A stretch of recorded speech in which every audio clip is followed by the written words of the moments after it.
Saudara, saya ingin kembali membuka, walaupun tadi sudah saya buka,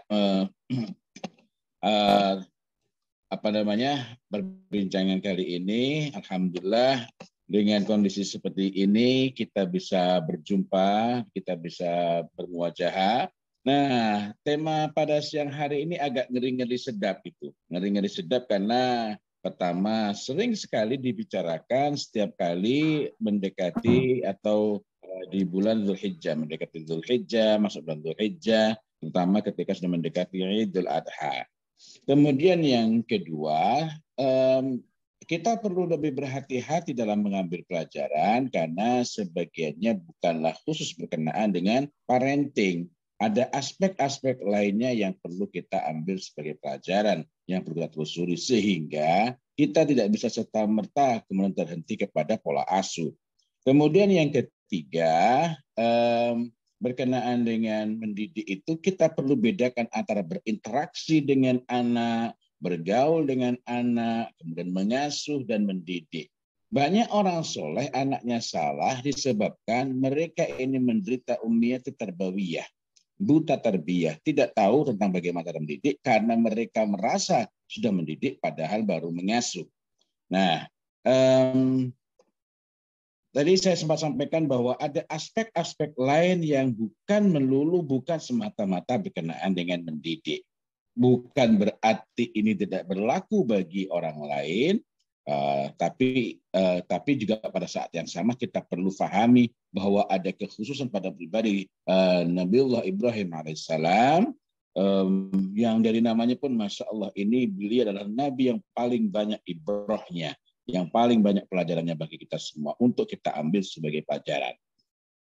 Ada beberapa hal yang perlu kita perhatikan. Pertama adalah jika kita ingin agar Allah Subhanahu wa taala senantiasa tolong kita, Allah Subhanahu wa taala baguskan kita, baguskan keturunan kita, baguskan anak-anak kita, mari kita tengok antara lain dalam Quran surat Al-Ahqaf ayat 15. Apalagi kalau usianya sudah 40 tahun seperti saya ini, atau apalagi yang sudah 50 tahun. Saya sekarang 50 tahun ya. Artinya kalau sudah masuk 40 tahun maka ini menjadi sangat penting. Yang ketika kita sudah berusia 40 tahun itu, dan mari kita ingat Nabiullah Ibrahim alaihissalam mulai punya anak umur berapa? Di atas 40 tahun. Beliau berdoa terus, istrinya berdoa terus, tetapi tidak kunjung dikabulkan hingga akhirnya Ibunda Sarah ketika melihat bahwa sudah tidak ada harapan, sudah memasuki masa menopause, maka akhirnya Ibunda Sarah menyerahkan, menghadiahkan budaknya yang bernama Hajar kepada suaminya, yakni Nabiullah Ibrahim alaihissalam. Artinya Nabiullah Ibrahim alaihissalam sudah menikah dengan Ibunda Hajar. Dan ini sepenuhnya sepengetahuan, bahkan bukan hanya sepengetahuan, seizinnya difasilitasi dengan didukung oleh Ibunda Sarah. Masya Allah, ini merupakan pelajaran yang sangat istimewa. Nah, setelah itu barulah beliau ini memiliki anak. Dan setelah itu, Masya Allah,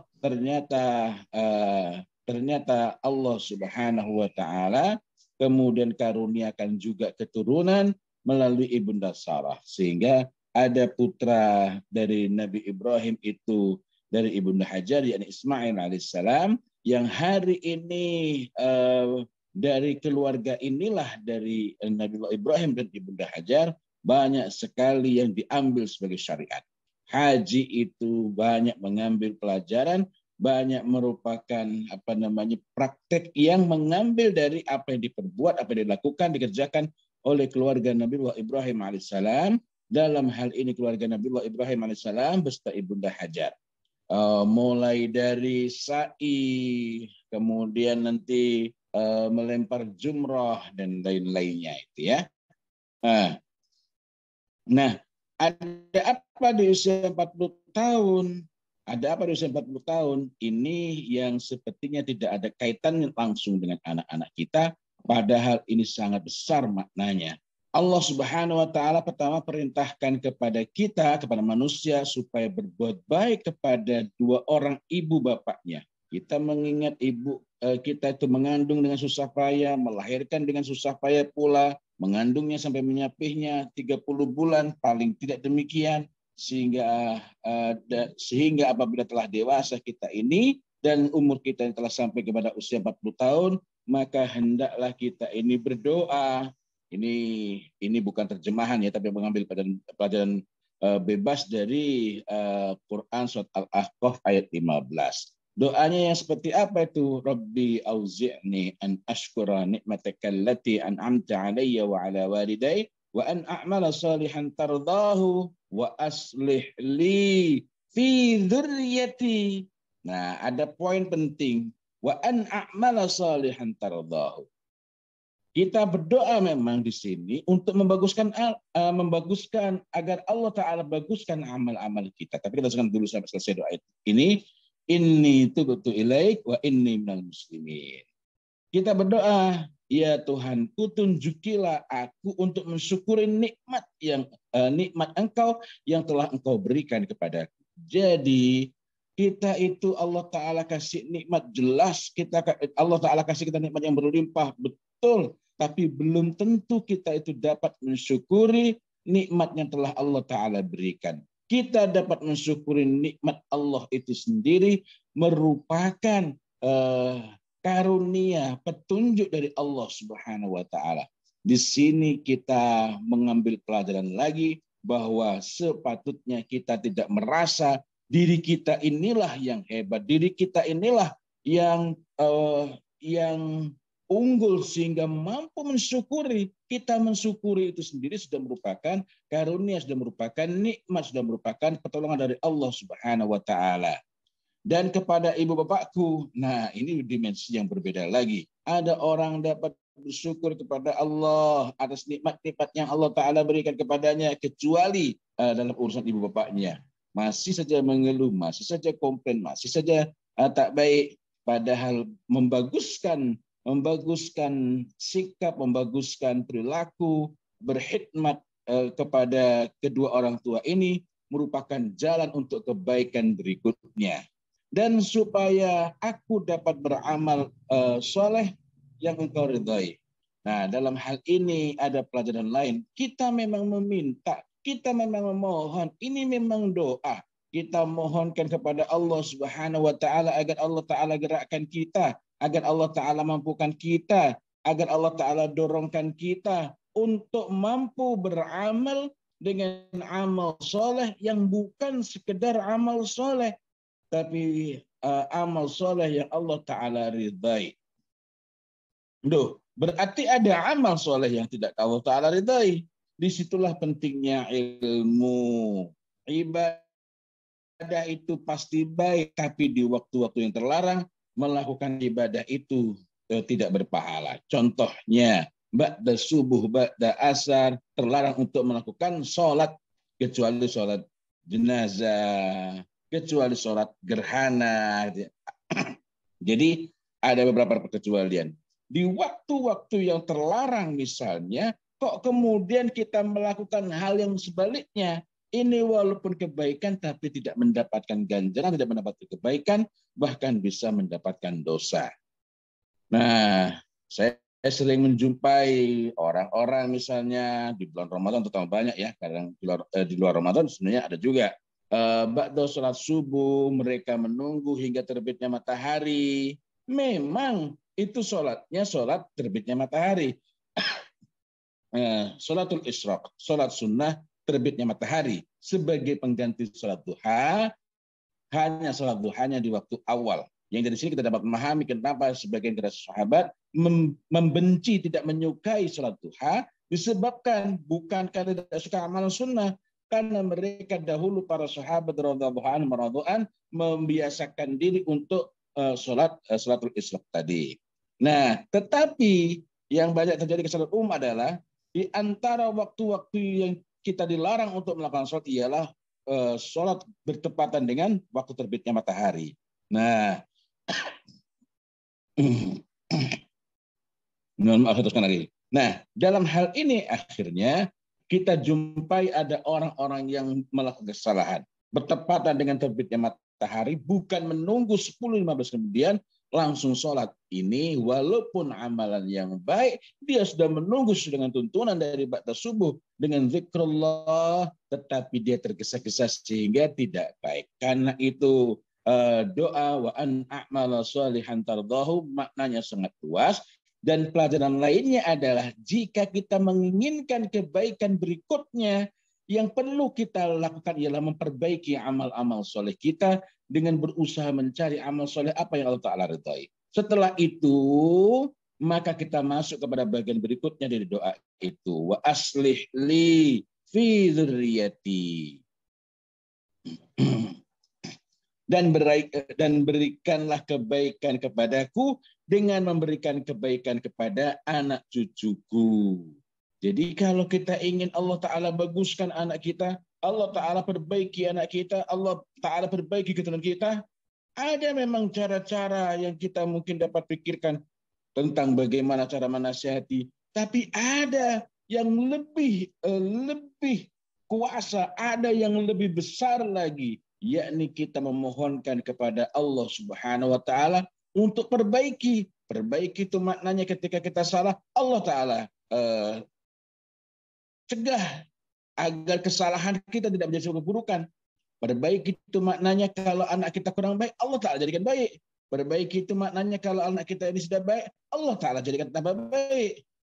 Nah, jadi wa aslih li fi dzurriyyati. Sekali lagi ini memang doa, tapi pada sisi lain terkandung pelajaran bahwa hendaklah kita itu berusaha memperbaiki amal-amal soleh kita jika kita menginginkan bagusnya keturunan kita. Ini sekali lagi tampaknya tidak berhubungan langsung dengan parenting, tetapi ini merupakan pelajaran yang sangat nyata. Ini tubtu ilaik, bertaubat kepada Allah itu merupakan jalan untuk membaguskan keturunan. Wa inni minal muslimin. Dan sesungguhnya aku termasuk orang-orang yang berserah diri. Ini Quran surat Al-Ahqaf. Tetapi kita tidak membahas terlalu luas. Tetapi agar kita mendapatkan pelajaran yang lebih besar, hendaklah kita berusaha untuk memahami tafsir dari ayat ini. Kemudian kita berusaha untuk mentadaburinya, termasuk di antara mengambil pelajaran berkenaan dengan apa yang kita bicarakan. Nah, lalu yang kedua, ada jalan lain. Nah, bukan jalan lain ya, yang ini yang kita tengok dalam Quran surat Muhammad ayat 7. Kalau kita ini menginginkan agar Allah Ta'ala tolong kita, termasuk dalam segala urusan, termasuk dalam urusan anak-anak kita, maka yang perlu kita lakukan ialah kita berusaha dengan sungguh-sungguh untuk menjadikan diri kita, untuk mengarahkan diri kita, menggerakkan diri kita, menolong agama Allah Subhanahu wa Ta'ala. Allah Subhanahu wa Ta'ala berfirman, Ya ayyuhalladzina amanu in tansurullaha yansurkum wa yuthabbit aqdamakum. Wahai orang-orang yang beriman, jika kamu menolong Allah, maknanya tentu saja bukan menolong Allah karena Allah tidak memberikan pertolongan kita, melainkan menolong agama Allah. Menolong agama Allah itu melakukan sedaya upaya apapun yang bisa kita kerjakan untuk meninggikan kalimat Allah Subhanahu wa Ta'ala. Tidak mesti dengan berceramah semacam ini. Orang berceramah agama belum tentu dia sedang menolong agama Allah Subhanahu wa Ta'ala. Dan kita dapati Nabiullah Ibrahim alaihissalam, Ibunda Sarah, Ibunda Hajar, Masya Allah. Bukan tak berat hatinya meninggalkan Ibunda Hajar sendirian di padang pasir yang tandus, tak ada orang. Kalau sekarang di Makkah banyak betul orang ya, apalagi musim haji begini. Ramadan saja cari penginapan sudah susah karena full. Tapi dulu tidak ada. Tidak ada. Tanam-tanaman susah, buah-buahan susah. Tetapi di tempat itu Allah Ta'ala perintahkan Nabiullah Ibrahim alaihissalam untuk melanjutkan risalah dakwah berikutnya di Baitul Maqdis, maka beliau tetap tinggalkan Ibunda Hajar. Ini berarti sungguh-sungguh ada tawakal kepada Allah Subhanahu wa Ta'ala. Sungguh-sungguh ada takwa di sana.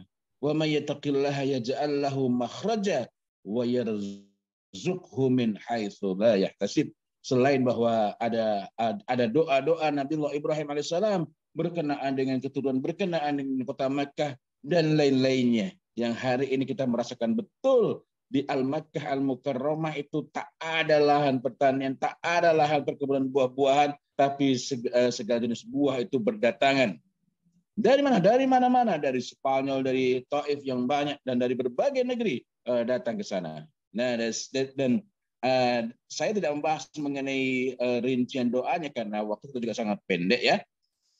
Tapi yang saya tekankan adalah jalan untuk mendapatkan pertolongan Allah Subhanahu wa taala itu ialah kita berusaha dengan sungguh-sungguh menolong agama Allah Subhanahu wa taala.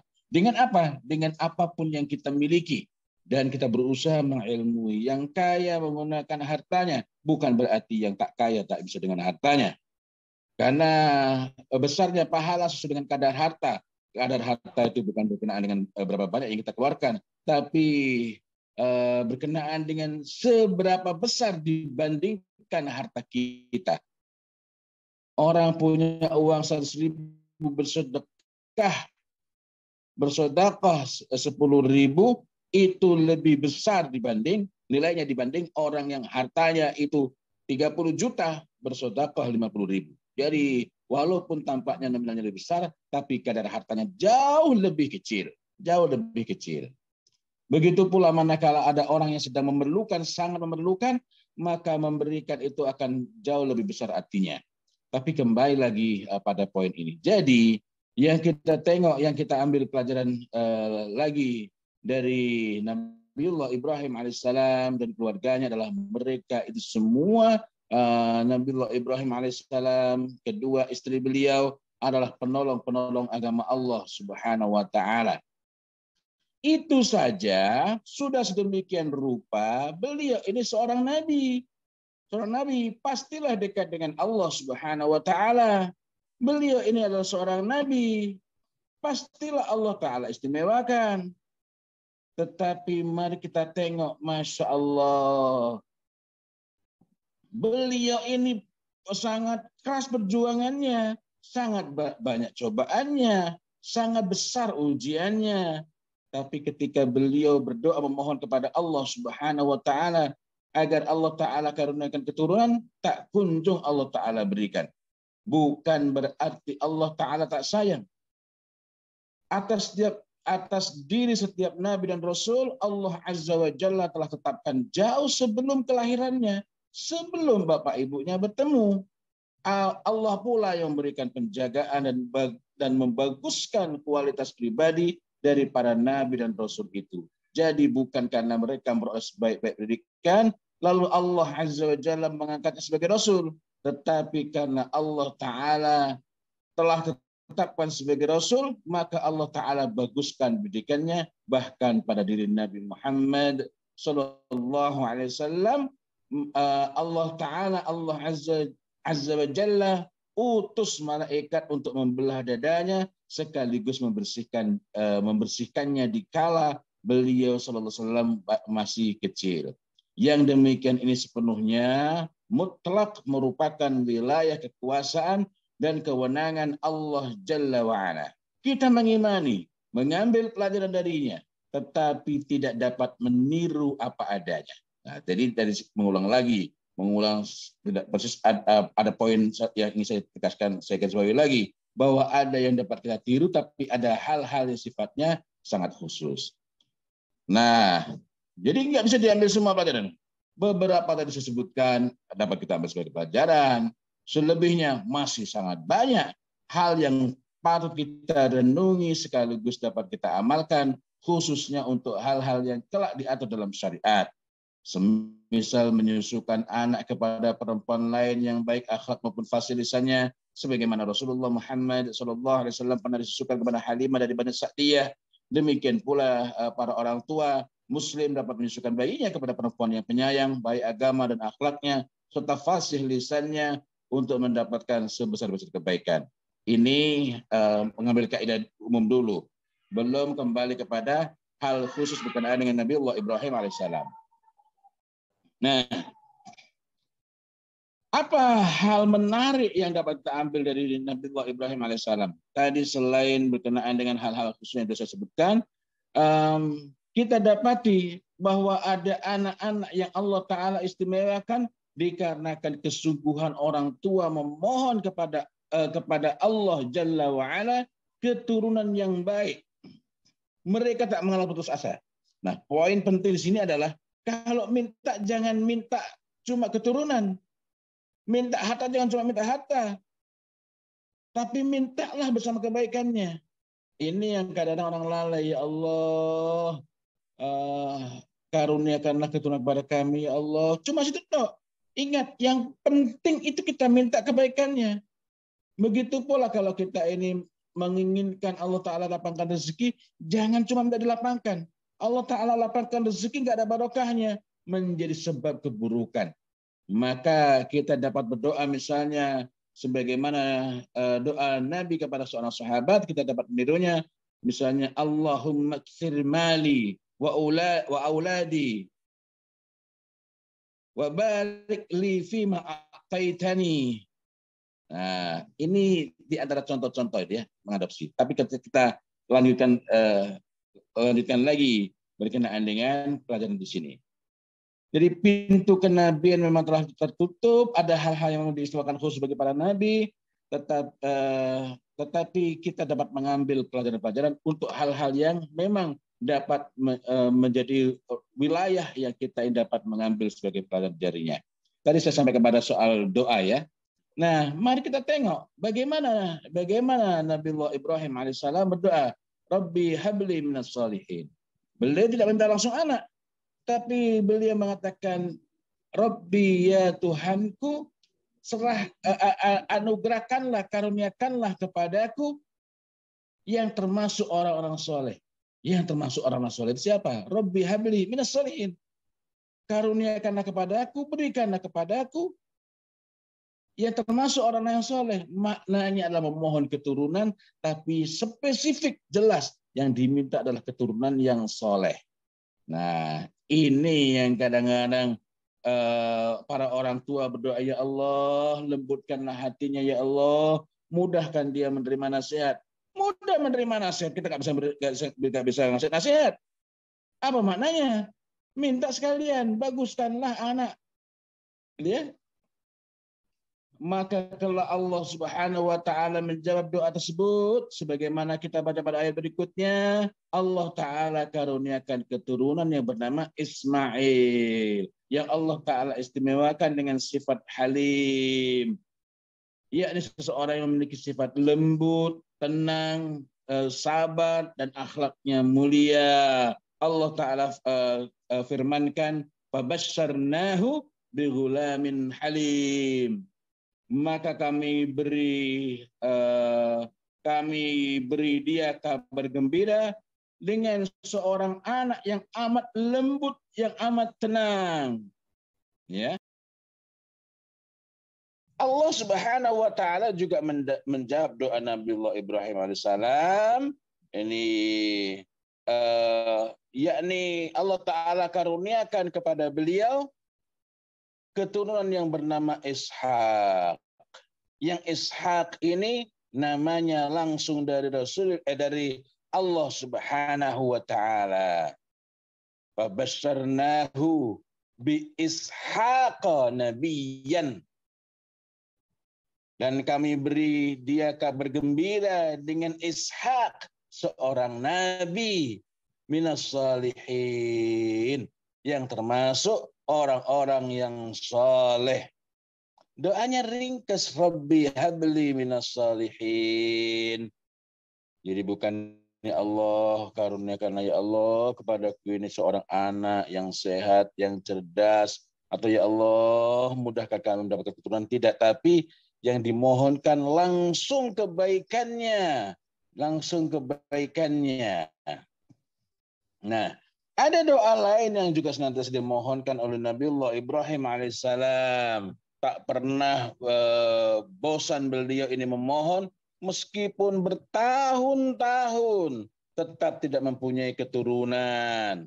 Bahkan sampai usia Ibunda Sarah itu sudah mendekati menopause, tetaplah beliau ini berdoa. Bahkan sudah masuk menopause, betul-betul sudah menopause, tetaplah beliau ini berdoa. Jadi tidak berburuk sangka, tidak berputus asa, meskipun tampaknya sudah tidak mungkin. Beliau tetap melantunkan doa, Rabbi ja'alni muqimas shalah wa min dzurriyyati Rabbana wa taqabbal du'a. Ya Tuhanku, jadikanlah aku dan anak cucuku orang-orang yang mendirikan sholat. Padahal ketika itu keturunan pun belum punya. Tapi doanya itu aku dan anak cucuku. Masya Allah. Ini lagi-lagi ini pelajaran penting. Rabbana, ya Tuhan kami. Ketika awal berdoa Rabbi. Tapi setelah beliau menyampaikan Rabbi ja'alni muqimas shalah wa min dzurriyyati. Jadi diri beliau dan keturunannya, artinya banyak. Berikutnya redaksinya adalah Rabbana wa taqabbal du'a. Ya Tuhan kami, perkenankanlah doa. Masya Allah, Masya Allah. Nah, jadi ini di sini ada pelajaran mengenai ada hal-hal yang mungkin kita ini tak sanggup memikirkannya. Tapi Allah Maha Kuasa, Allah Maha Pengasih, Allah Maha Penyayang, Allah Maha Bijaksana. Kepadanya kita memohon, tapi jangan hanya memohon apakah itu harta, apakah itu anak, melainkan mohonlah beserta kebaikannya, atau bahkan sebutkanlah kebaikannya.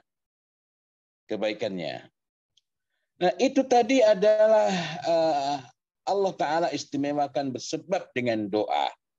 Dan kita patut sekali membenahi, memperbaiki cara kita berdoa. Ada hal lain, ini tidak langsung berkenaan dengan Nabiullah Ibrahim alaihissalam, tapi akan sangat bagus juga kalau kita ini lengkapi dengan keistimewaan-keistimewaan yang ada pada orang-orang soleh lainnya. Yakni ada orang-orang yang Allah Ta'ala istimewakan bersebab niat jujur orang tua. Sidqun niyah. Sidqun niyah itu macam mana? Sidqun niyah itu ada seseorang berniat, bersungguh-sungguh dengan niatnya, dan ingin betul dia mewujudkan apa yang telah diniatkan itu. Ini kita dapati misalnya dari tekad kuat, niat yang bersih, niat yang sangat kokoh dari Hanna binti Faquds. Nah, Hanna binti Faquds adalah seorang perempuan yang tidak pernah hamil. Suatu hari ia melihat seekor burung, lagi-lagi menarik ini ya. Dalam kasus Ibunda Sarah juga demikian, bertahun-tahun tak hamil. Berdoa sampai masa menopause pun tiba, tetapi tak putus asa berdoa. Nah, ini Hanna binti Faquds juga bermiripan dengan itu. Suatu hari dia melihat seekor burung memberi makan anak-anaknya. Maka dia pun ingin mendapatkan anak. Lalu dia berdoa kepada Allah agar memberinya seorang anak. Jadi di sini ada satu sisi adalah doa, dan Allah pun mengabulkan doanya. Setelah suaminya berhubungan badan dengannya, maka dia pun hamil. Tatkala mengetahui dirinya benar-benar hamil, jadi kalau tadi pada contoh doa dari Nabiullah Ibrahim alaihissalam, semenjak awal memang telah berdoa kepada Allah Subhanahu wa taala, memohon kebaikan, Rabbi habli minas shalihin, Rabbi ja'alni muqimas shalah wa min dzurriyyati. Nah, ini dari awal sebelum anak itu lahir. Tapi dalam kasus Hanna bin Faquds agak lain. Yakni ketika mengetahui dirinya benar-benar hamil, itulah Hanna bernazar kepada Allah Azza wa Jalla dengan tekad yang sangat kuat. Dia sangat berharap agar Allah Ta'ala karuniakan kepadanya seorang anak laki-laki, sehingga dapat bersungguh-sungguh berkhidmat di Baitul Maqdis. Tetapi rupanya Allah Ta'ala menguji dengan berinya anak perempuan. Allah Ta'ala menguji kesungguhan niatnya. Maka tatkala istri Imran, jadi Hanna adalah istri Imran. melahirkan anaknya. Dia pun berkata, ya Tuhanku, sesungguhnya aku melahirkan seorang anak perempuan. Ini ungkapan ada rasa kecewa, tapi bukan menyalahkan Allah. Ada menunjukkan saya itu pinginnya begini ya Allah. Dan Allah lebih mengetahui apa yang dilahirkannya itu. Dan anak laki-laki tidaklah seperti anak perempuan. Itulah yang dicurhatkan, itulah yang diadukan oleh Hanna bin Faquds kepada Allah Subhanahu wa taala, bukan mengeluhkan pada orang lain. Aku ini udah berdoa macam begini, kenapa Allah tak kasih saya? Bukan. Tapi beliau ini mengungkapkan isi hatinya kepada Allah Subhanahu wa taala. Yang dikeluhkan adalah apa yang diterimanya. Yang dilaporkan, disampaikan adalah apa yang diterimanya. Dan beliau sampaikan itu bukan untuk menggugat Allah Ta'ala, tetapi untuk meneguhkan bahwa dia itu ingin betul agar anaknya itu dapat berkhidmat untuk Baitul Maqdis. Sesungguhnya aku telah menamai dia Maryam. Jadi ini sudah dinamai ketika beliau ini mengadukan kepada Allah Ta'ala. Dan aku mohon perlindungan untuknya serta anak-anak keturunannya kepada pemeliharaan engkau daripada syaitan yang terkutuk. Ini Quran Surat Ali Imran ayat 36. Jadi di sini kita dapat mengambil pelajaran, ada kekecewaan, iya. Ada kekecewaan karena tak sesuai harapan, tetapi tidak menggugurkan nazarnya, tidak menggugurkan sidqun niyahnya, niat jujurnya. Dia tetap berkeinginan yang sangat kuat, dia tetap bertekad agar anaknya dapat berkhidmat di Baitul Maqdis. Allah Subhanahu wa taala menyatakan, dan Allah lebih mengetahui apa yang dilahirkannya itu. Dia pun memohon perlindungan kepada Allah Azza wa Jalla bagi Maryam, putri yang baru dilahirkannya beserta keturunannya. Allah Ta'ala terima nazarnya sekaligus membaguskan pendidikannya. Kelak Allah berikan keturunan kepada Maryam, seorang anak laki-laki yang mulia di masanya, dan mulia pula ketika suatu saat nanti diturunkan kembali ke muka bumi ini pada akhir zaman. Dialah Isa alaihissalam. Dan kelak ketika Maryam telah dewasa dan berkhidmat di Baitul Maqdis, Allah berikan keistimewaan berupa makanan dari surga tersedia di mihrabnya. Ini mengherankan pamannya Zakaria alaihissalam, seorang nabi yang mendapatkan amanah mengurusi Maryam. Maryam ini putra dari Imran. Nah, putra dari Imran. Tapi yang mengurusi Maryam itu seorang nabi, yakni Nabi Zakaria. Yang Nabi Zakaria ini juga keadaannya bermiripan. Yakni di usia beliau sudah sepuh itu, sudah tua itu, beliau belum memiliki keturunan. Maka Tuhannya menerimanya sebagai nazar dengan penerimaan yang baik dan mendidiknya dengan pendidikan yang baik, dan Allah menjadikan Zakaria pemeliharanya. Setiap Zakaria masuk untuk menemui Maryam di mihrab, dia dapati makanan di sisinya. Zakaria berkata, wahai Maryam, dari mana engkau mendapatkan makanan ini? Maryam mengatakan, makanan itu dari sisi Allah.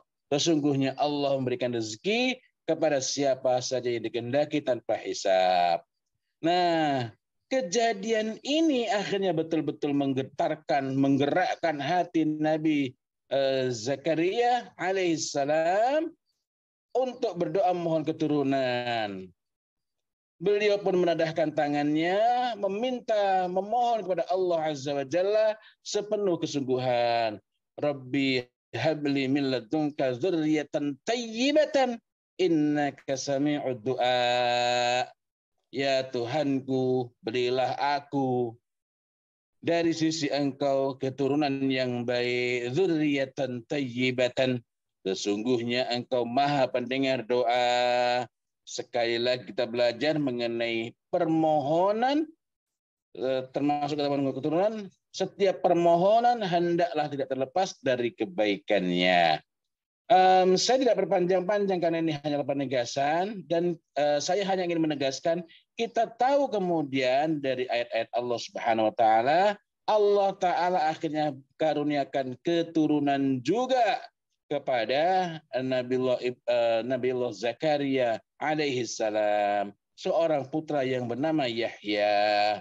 Dan pada sisi lain ini menggambarkan betapa niat yang jujur itu membawa kebaikan yang bertambah-tambah. Kesungguhan itu membawa kebaikan yang bertambah-tambah. Doa yang baik itu membawa kebaikan yang bertambah-tambah. Saya kira inilah yang dapat saya tegaskan, yang dapat saya sampaikan berkenaan dengan pelajaran pada siang hari ini. Mudah-mudahan bermanfaat. Selanjutnya saya kembalikan kepada moderator. Tafadhol. Baik Ustaz, terima kasih. Kami ucapkan jazakumullah khairan kepada Ustaz Muhammad Fauzil Azim atas paparan ilmu yang luar biasa untuk kita semuanya berkenaan dengan bagaimana kemudian ikhtiar dan doa yang luar biasa dari sosok Nabi Ibrahim, dari sosok Zakaria dan yang lainnya di dalam memohon anak, kemudian mendidiknya dan sebagainya. Satu hal yang paling luar biasa yang kita pelajari tadi bahwa ketika kita meminta sesuatu, Bapak Ibu sekalian, maka kita minta dengan kebaikannya. Rabbi habli minas sholihin. Ya, sehingga kemudian Allah gampang mengabulkan, mudah mengabulkan permohonan kita. Jadi tidak hanya materinya, tetapi kita inginkan kebaikan dari apa yang kita mohon itu. Bapak Ibu sekalian, selanjutnya kita akan buka sesi diskusi ya kurang lebih 30 menit ke depan ya, mudah-mudahan beliau Ustadz Muhammad Fauzil Azim berkenan. Kepada Bapak Ibu yang ingin menyampaikan langsung silahkan, yang ingin menyampaikan melalui kolom chat juga disilahkan. Silahkan Bapak Ibu yang ingin bertanya. Baik Bapak Ibu, sambil kita menunggu pertanyaan masuk. Ada pertanyaan? Ya, oh ya, ini ada satu pertanyaan. Izin bertanya Ustadz dari Ustadz Joy ya kalau nggak salah ini. Bagaimana cara terbaik secara syariat dalam kerjasama mendidik anak-anak jika suami istri sudah berpisah atau LDR? Tafadhol Ustadz. Bagaimana cara terbaiknya ya? Pertama mari kita ingat bahwa mendidik anak itu merupakan di antara tanggung jawab dari seorang ayah. Kemudian yang kedua, manakala anak itu di bawah, dalam hal ini anak itu bersama dengan ibunya, anak itu bersama dengan bersama dengan ibunya, maka ibu itulah yang paling banyak mewarnai. Sehingga dengan demikian seorang ibu itu juga harus mengilmui dengan baik, harus mengilmui dengan benar. Yang berikutnya lagi adalah ini ibu memberikan didikan yang baik. Ayahnya jarang sekali punya kesempatan dalam kasus Nabiullah Ibrahim alaihissalam. Seorang ibu menggambarkan tentang ayahnya misalnya, maka ketika ayah ini ada ketika ayahnya itu pulang, hendaklah anak melihat bahwa yang dikatakan ibunya itu benar. Artinya dia melihat gambaran itu ada pada ayahnya, bukan sebaliknya. Dalam beberapa kasus LDR itu bermasalah karena ketika ayahnya pulang, losing values. Losing values itu melonggarkan nilai-nilai sebagai karena dia ingin menebus rasa bersalahnya, maka dia melonggarkan apa-apa yang sudah diketatkan oleh istrinya terhadap anaknya. Atau yang lain lagi, dalam beberapa kasus yang lain, anak itu nyaman saja bersama dengan ibunya, tapi begitu bapaknya itu pulang dari pekerjaan, misalnya sebagian orang ada yang kerja di tambang, yang modelnya 4 bulan di rig, di lepas pantai, 2 pekan di rumah, atau ada yang 2 bulan di rig, 2 pekan di rumah, atau yang lain-lainnya, apapun itu banyak sekali variasinya dia. Ada yang 4 bulan di rig, 1 bulan di rumah. Nah, terutama yang kasus-kasusnya di rumah cuma 2 pekan atau sepekan. Nggak ada bapaknya, nyaman-nyaman saja. Begitu ada bapaknya, anak kehilangan 2 orang. Selama ini bapak tak ada, begitu pulang dia kehilangan emaknya. Kenapa? Karena emaknya sama bapaknya terus. Artinya manakala LDR, begitu pulang anak harus melihat bahwa bapaknya sebagaimana yang disampaikan oleh orang tua. Yang kedua, bahwa bapaknya tidak melonggarkan apa-apa yang telah diketatkan oleh emaknya anak-anak ini, tidak menjadi kontranya dari apa yang disampaikan oleh emaknya anak-anak. Kemudian yang ketiga, tidak menyebabkan anak kehilangan emaknya ketika bapaknya pulang. Wallahu a'lam bishawab. Baik, terima kasih Ustaz atas jawabannya. Selanjutnya disilakan Bapak Ibu. Ini ada satu lagi dari Ustaz izin bertanya. 1. Kiat-kiat ala Nabi Ibrahim agar ikhlas, yakin dalam menjalankan segala perintah Nabi Ibrahim. Ya. Perintah Allah ya, mohon maaf, perintah Allah ya. Ya. Ini yang saya tidak berani mengatakan kiat. Ini saya tidak berani mengatakan kiat karena itulah tadi saya sampaikan bahwa Nabi itu beda dengan orang-orang lain. Nabi itu bahkan sebelum lahir pun telah Allah tunjuk, telah Allah tetapkan. Nabiullah Muhammad alaihissalam. Tadi bilang Nabiullah Ibrahim.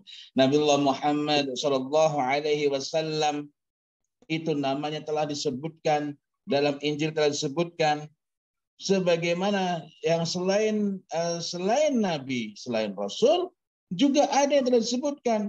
Nanti yang menjadi Imam Mahdi itu namanya serupa dengan nama Rasulullah Muhammad sallallahu alaihi wasallam, yakni namanya Muhammad atau Ahmad, dan nama ayahnya pun serupa yakni Abdullah.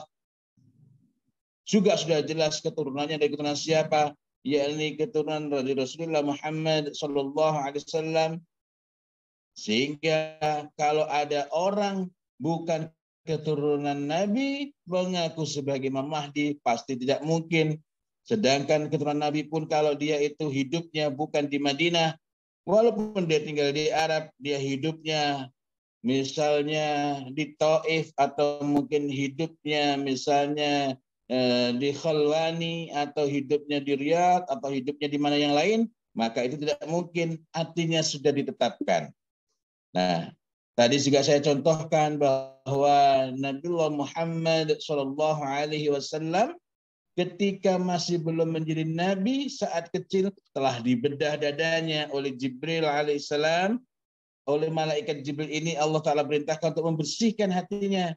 Sehingga dalam hal ini tentulah yang dimaksud bukanlah bukanlah kiat-kiat begitu ya. Bukanlah kiat-kiat, melainkan apa yang penting untuk kita pahami berkenaan dengan ikhlas. Nah, ada hal yang perlu kita bedakan antara ridha dan ikhlas. Ridha itu menerima ketentuan, menerima qadha dan qadarnya Allah Subhanahu wa taala. Nah, ada pelajaran yang kita ambil dari Ibunda Hajar. Beliau itu masih berjalan. Beliau itu masih berusaha mengejar suaminya, yakni Nabiullah Ibrahim alaihissalam yang hendak kembali ke Baitul Maqdis. Tetapi setelah tahu bahwa itulah perintah Allah Subhanahu wa taala, maka beliau itu tidak lagi mengejarnya karena yakin Allah Subhanahu wa taala dia akan menyia-nyiakan.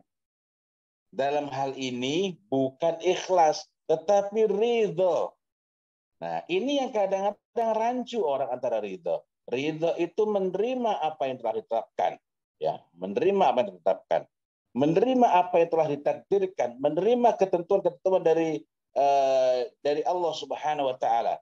Itu ridha. Dan inilah yang terjadi pada keluarga Nabiullah Ibrahim alaihissalam.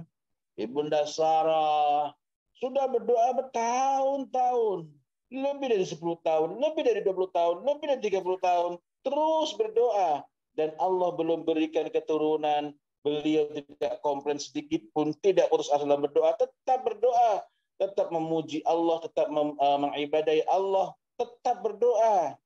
yang rupanya dengan itulah semakin cinta Allah itu kepada hamba-hambanya yang seperti ini. Dalam hal ini kita melihat apa yang menyebabkan ridha, karena mereka ini yakin betul, beriman betul kepada segala sifat jamaliyah dan jalaliyah Allah Subhanahu wa taala. Yakin betul Allah taala tidak akan menyanyiakan, yakin betul keimanan itu bulat. Ini yang menjadikan lebih mudah untuk ridha. Lalu apa itu ikhlas? Ikhlas itu ialah melakukan amal maupun ibadah semata-mata untuk mengharapkan ridha Allah Subhanahu wa taala. Nah, apa yang menjadikan ikhlas? Ada berkenaan dengan ma'rifatullah, ada berkenaan dengan ilmu.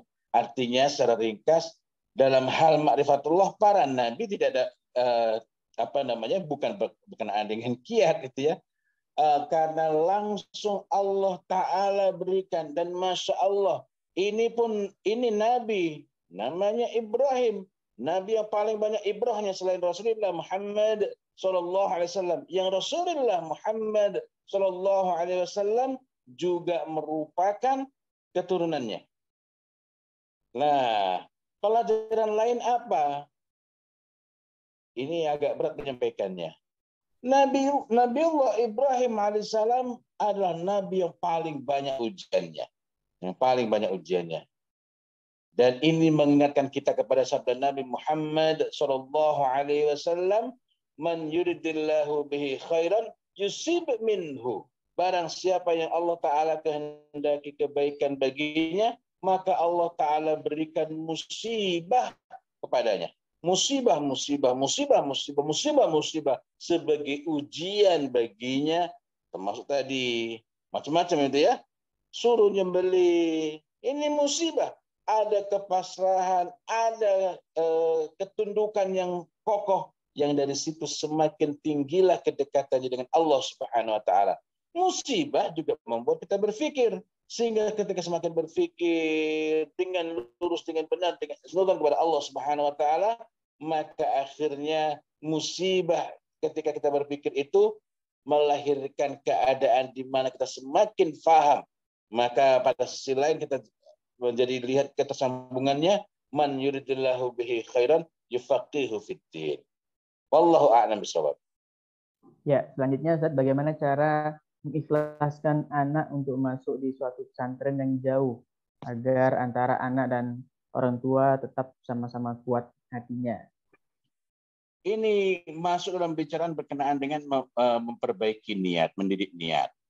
Mendidik niat itu di antara apa yang kita maui, apa yang kita harapkan, apa yang kita mohonkan kepada Allah Subhanahu wa taala, sehingga kita menempuh amalan itu. Karena itu kita perlu teguhkan betul. Nah, yang kedua, kita meyakini bahwa ini merupakan langkah yang baik. Langkah yang baik. Yang ketiga, kita meyakini bahwa segala sesuatu yang Allah Ta'ala ridha itu memerlukan pengorbanan. Jadi bukan berarti kalau sesuatu itu baik diridhai pasti mudah semuanya. Tidak. Nah, dengan demikian maka ketika kita akhirnya memang memondokkan anak, berpisah itu sudah lebih awal kita siapkan dalam hati kita. Begitu pula dengan anak-anak kita. Tetapi kita sampaikan kepada mereka, kita tunjukkan bukan sebagai teknik, melainkan sebagai bagian dari keyakinan yang kita tularkan kepada anak kita, bahwa ini merupakan langkah yang baik, perjalanan yang memang perlu kita tempuh demi kemuliaan yang tinggi di sisi Allah Subhanahu wa taala. Wallahu a'lam bishawab. Baik, Ustaz, syukran. Selanjutnya izin bertanya, Ustaz, terkait kasus orang tua yang juga sebagai aktivis dakwah tapi anaknya ada yang bermasalah dalam ibadah dan akhlak. Itu penyebabnya apa ya, Ustaz? Nah, kalau ini sifatnya sangat kasustik, kita perlu tengok gitu ya. Perlu kita bedakan antara mubaligh dengan pendakwah. Ada orang yang biasa untuk menyampaikan kemana-mana. Apakah mesti beliau berdakwah? Belum tentu. Belum tentu. Apalagi kalau kita tengok mengenai hadis berkenaan dengan zaman fitnah. Di zaman fitnah, salah satu cirinya dia katsirun khutaba wa qalilun fuqaha. Banyak penceramahnya, tapi sedikit sekali yang paham agama. Mudah-mudahan ini belum terjadi. Itu jika yang kita anggap sebagai muballigh itu sebenarnya bukanlah dai dan bukanlah alim. Tapi apa ada orang yang dia alim, dia baik, sungguh-sungguh berdakwah, tetapi dia anak-anaknya akhlaknya pun tak baik. Ada. Dan sekali lagi ini sifatnya kasistik. Kasistik. Kita perlu telusuri. Sebagaimana kalau kita sakit, kita tidak bisa minta ke dokter, dok kasih saya obat, dok saya sakit. Sakit apa? Kan dokter ini dokter, tak usah saya kasih tahu penyakit saya. Nah, nggak bisa. Misalnya ada orang tua itu berdakwah tak terlalu sering keluar sebenarnya, maksudnya dibanding bagaimana Nabiullah Ibrahim alaihissalam meninggalkan keluarganya, akan tetapi anak-anak itu tidak merasakan didikan, anak-anak tidak merasakan kedekatan, anak-anak itu tidak merasakan perhatian. Atau yang lainnya lagi, ini menarik, ada pembahasan tapi saya lupa yang membahas ini siapa, tapi beliau menyampaikan di antara sebab orang-orang soleh melahirkan anak-anak yang salah ialah karena mereka menderita ummiyatut tarbawiyah. Apa itu ummiyatut tarbawiyah? Buta dalam soal tarbiyah. Mereka sudah mengasuh anak, tapi merasa mereka baru mengasuh anak, tapi merasa sudah memberikan tarbiyah. Nah, pelajarannya adalah disinilah kita merasakan, disinilah kita melihat betapa pentingnya kita itu berusaha mengilmui dengan ilmu yang benar. Kita mendidik anak akan diminta pertanggungjawaban, dan tidak mungkin sesuatu diminta pertanggungjawaban sementara sementara tidak ada rambu-rambunya, sementara tidak ada tuntunannya. Jadi kalau Allah Ta'ala nanti mintai pertanggungjawaban dan Allah Ta'ala telah tegaskan kepada kita, innama amwalukum wa auladukum fitnah wallahu indahu ajrun azim. Sesungguhnya harta-harta kamu dan anak-anak kamu adalah ujian. Yang ini bersifat netral ya, bukan berarti fitnah mesti bersifat negatif. Wallahu indahu ajrun azim. Dan di sisi Allah pahala yang besar. Kapan itu menjadi pahala yang besar? Kapan mendapatkan pahala yang besar?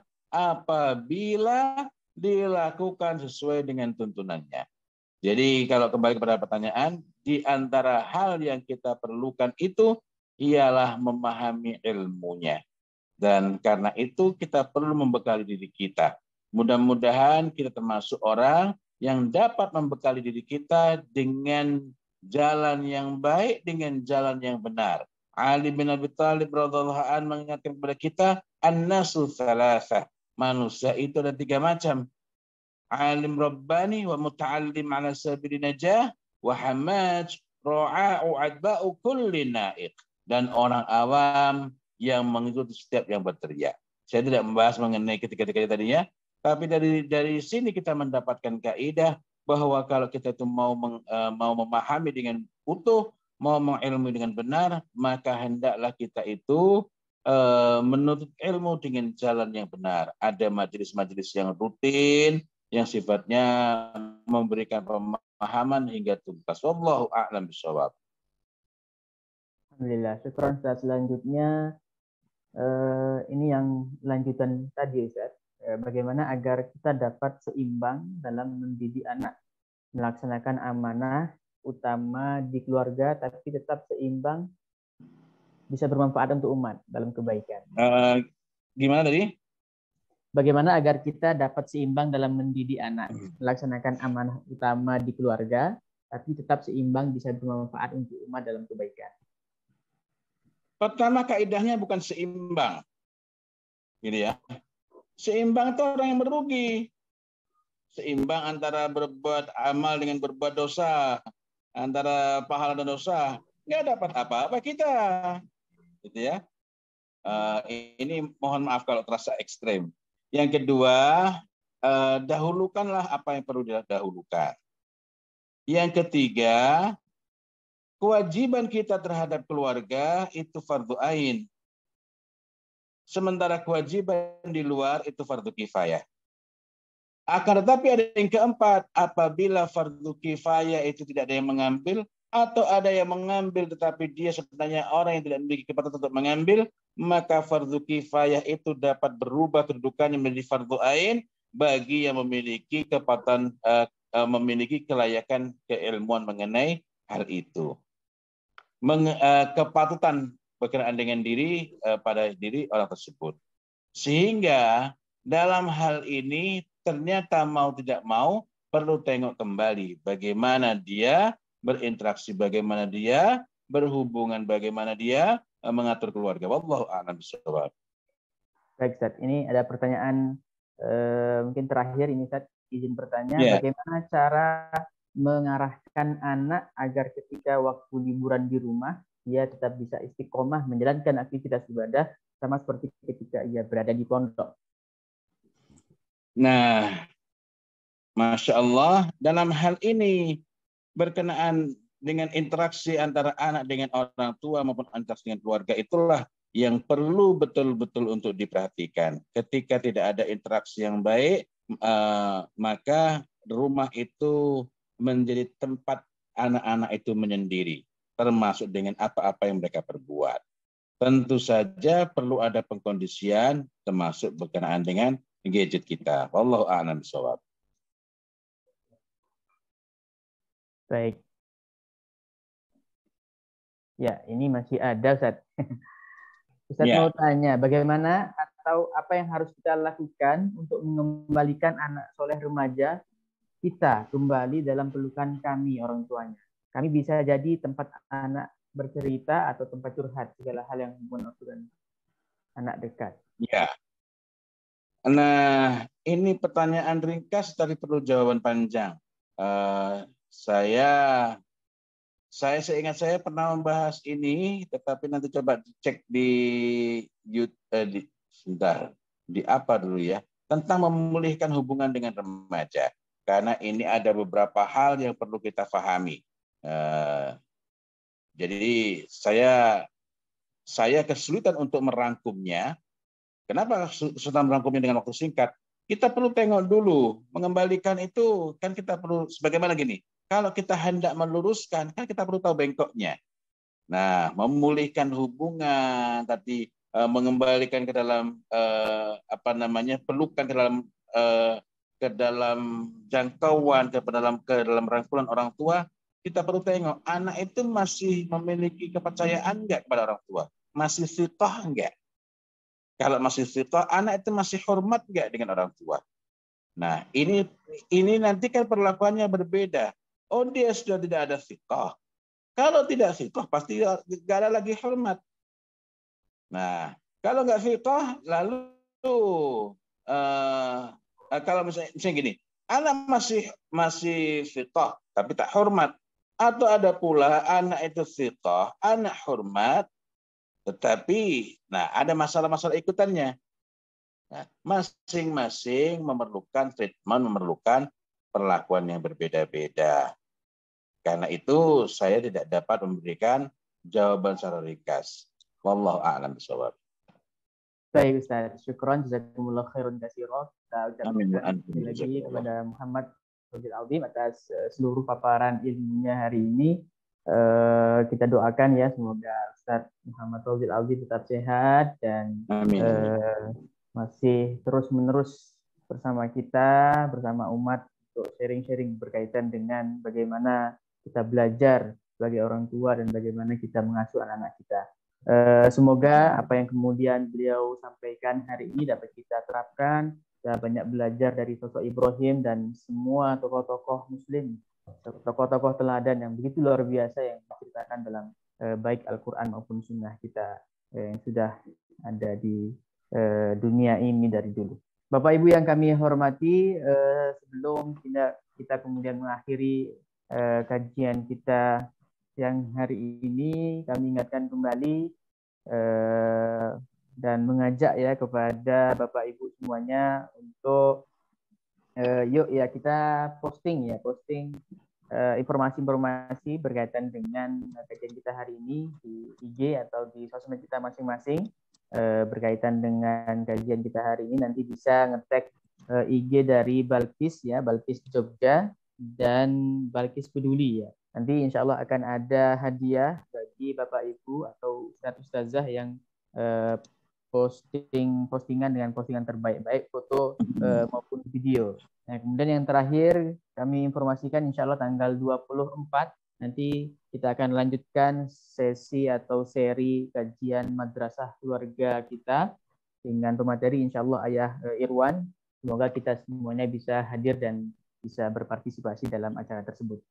Sekali lagi kami ucapkan terima kasih jazakumullah khairan kepada Ustaz Muhammad Fauzil Azim dan seluruh peserta kajian hari ini. Demikian kajian kita. Mari kita menutup kajian kita siang hari ini dengan sama-sama membaca hamdalah dan doa kafaratul majlis. Alhamdulillahirabbil alamin. Subhanakallahumma bihamdika asyhadu an la ilaha illa anta astaghfiruka wa atubu ilaik. Assalamualaikum warahmatullahi wabarakatuh. Waalaikumsalam warahmatullahi wabarakatuh. Syukran Ustaz, jazakumullah khair. Amin wa antum jazakumullah khairan katsiran.